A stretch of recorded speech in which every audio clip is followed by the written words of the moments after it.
ضلع ہنماکنڈا میں خوفناک سڑک حادثہ، پانی کی ٹینکر سے ٹکرانے پر ٹپر لاری ڈرائیور ہوا ہلاک۔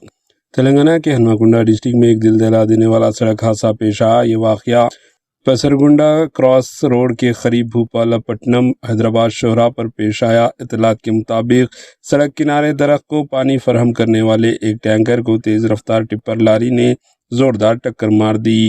حادثہ اتنا شدید تھا کہ ٹپر لاری کا ڈرائیور موقع پر ہی دم توڑ بیٹھا۔ مقامی افراد نے فوری طور پر پولیس کو اطلاع دی، جس کے بعد پولیس موقع پر پہنچ گئی اور لاش کو پوسٹ مارٹم کے لیے منتقل کیا گیا۔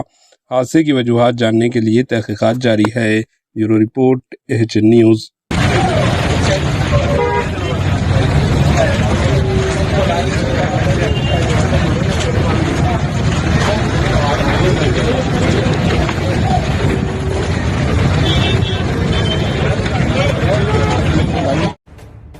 AHN نیوز کے YouTube چینل کو سبسکرائب کریں اور بیل آئیکن کو دبانا نہ بھولیں تاکہ آپ کو ہر نئی آنے والی ویڈیو کا نوٹیفیکیشن بر وقت مل سکے۔